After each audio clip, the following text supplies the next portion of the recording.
Good morning, one and all. In this video, I am explaining about high temperature superconductors. So, to know about high temperature superconductors, first we had to know about what is critical temperature. So, what is critical temperature? Critical temperature means at a particular value of temperature, the superconducting normal material transferred into the superconducting material. That the corresponding temperature is called transition temperature, nothing but critical temperature. So it depends upon the critical temperature. We define the high temperature superconductors. If the temperature of the superconductors is greater than 27 Kelvin, they are known as a high temperature superconductor. If the temperature of superconductor is less than the 27 Kelvin, they are known as low temperature superconductor. These are low temperature superconductors. These are high temperature superconductors. Once again, the temperature of the superconductors is greater than the transition temperature, nothing but critical temperature of the superconductor is greater than 27 Kelvin. They are known as a high temperature superconductor. If the critical temperature of the superconductors is less than 27 Kelvin, they are known as a low temperature superconductor. This is a general definition of high temperature superconductor. So in practice, generally to transfer the normal material to superconducting material, we use different coolants. If we use liquid nitrogen gas as a coolant, so they are known as high temperature superconductors. That means in the high temperature superconductor we use liquid nitrogen gas as a coolant. Similarly, if we use liquid helium gas as a coolant, we can say it is a low temperature superconductors. Okay, na? To make high temperature superconductors, we can use liquid nitrogen gas as a coolant. Similarly, if we use liquid helium gas, they are known as a liquid low temperature superconductors. Okay, na? Generally, ceramic oxides, these high temperature superconductors are made up of ceramic oxides. These high temperature superconductors are made up of ceramic oxides. Then generally the ceramic oxides have the high transition temperature, that means high melting points. So that means high transition temperatures. So the oxygen vacancies in the ceramic oxides have a vital role in the properties of this high temperature superconductors. Okay, na? Generally there are 1, 2, 3 high temperature superconductor is there. So 1, 2, 3 means 1 rare earth element, 2 barium atoms, 3 copper atoms and 7 oxygen ions. So this forms the 1, 2, 3 high temperature superconductors. So there are different types of different families of superconductors based on their ceramic oxides. There LbCO, YbCO, BaCO, TbCCO. So LbCO means lanthanum, barium, copper oxides. Here YbCO means yttrium, barium, copper oxide. Next BaCO means bismuth, strontium, calcium, copper oxide. TbCCO means thallium, barium, calcium, copper oxides. So the properties of high temperature superconductor is different from the low temperature superconductors. So the properties of the high temperature superconductors are like this. So they are brittle in nature. So the high temperature superconductors are brittle in nature. The properties of these high temperature superconductors are highly anisotropic. Isotropic means all properties same in all directions. So anisotropic means all properties are different in different directions. Next, the Hall coefficient of high temperature superconductor, the Hall coefficient is positive. Hall coefficient is positive means, so the charge carriers are holes. So the BCS theory cannot explain this high temperature superconductors, and isotopic effect is absent in this high temperature superconductor. This is high temperature superconductors are different, having the properties different from the low temperature superconductors. So these are all about high temperature superconductors. Okay, na? Now applications of superconductors. So generally we know that superconductors are perfectly diamagnets and perfectly conductors. So based on that we have different applications. So in the construction of very scientific electrical measuring instruments like galvanometers. Next, they are used in the switching devices. So the using superconducting materials as the core of electromagnet, very intense magnetic fields can be produced. The superconductors are used for the amplifying the very small direct currents and voltages. The superconducting cables can be used to transmit electrical power over the long distances without any resistance losses. Next, in the medical field, the superconducting devices are used in SQUIDs. SQUIDs means superconducting quantum interface devices. So in this, the squids in the squids are made up of these superconductors. Next, this that means the squids also used in the MRS diagnostic techniques also. Next, the superconductors are used in the maglev trains. So these are different applications of superconductors. Okay, na? So we will discuss. Now we will discuss about high temperature superconductors and applications of superconductors.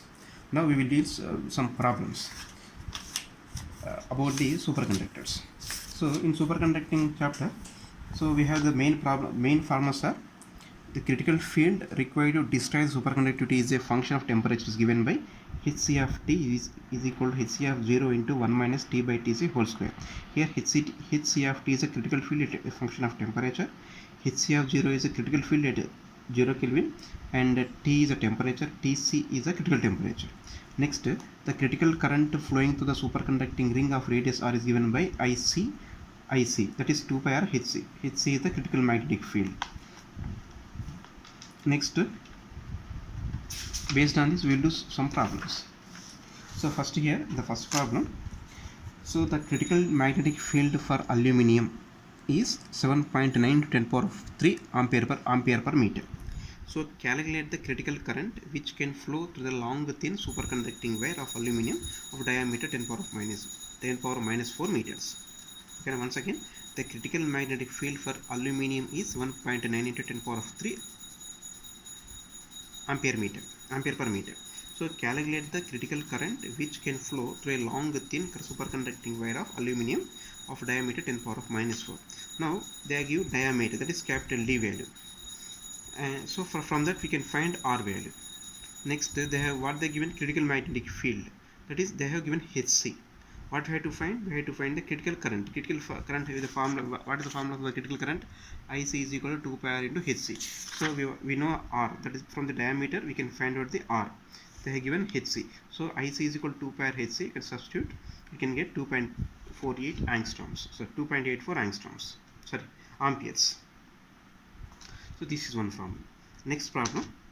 So the critical field and critical temperature of lead are 6.5 to 10 power 4 ampere per meter and 7.18 Kelvin respectively. So calculate the critical current density for 1 millimeter diameter wire of lead at 4.2 Kelvin. Once again, the critical field means they have given Hc, and critical temperature, that means they have given Tc. So what we have to find? Critical current density. Critical current density means Jc. So Jc is equal to Ic. Current density means current by area. So Ic. So Jc is equal to Ic by A. Ic means we have 2 pi r Hc. Okay, no? First, for that we have to find out the Hc of T actually. So they have given Hc of 0, Tc, and D, and T. We have to find Jc. So first we have to find Hc of T. So we have Hc of T means Hc of 0 into 1 minus T by Tc whole square. They have given Hc. So we have to find Hc of T at 4.2 Kelvin means substitute Hc of 0 value, T value, and Tc value. We get Hc at T is equal to this value, 4.276 into 10 power 4 ampere per meter. So from critical current is given by Ic is 2 pi r Hc.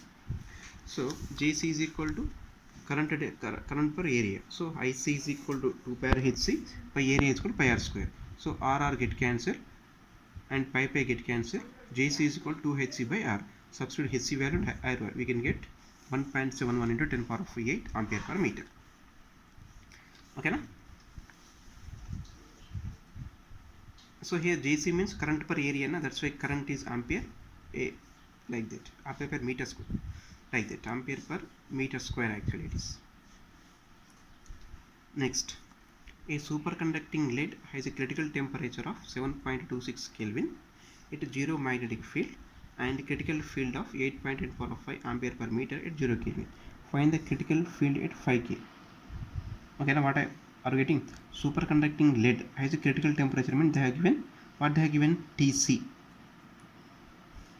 at 0 Kelvin at Hc is equal to 0, Tc is equal to 7.26. Next, critical field, that is Hc at T is equal to 0 is 8.8 into 10 power 5.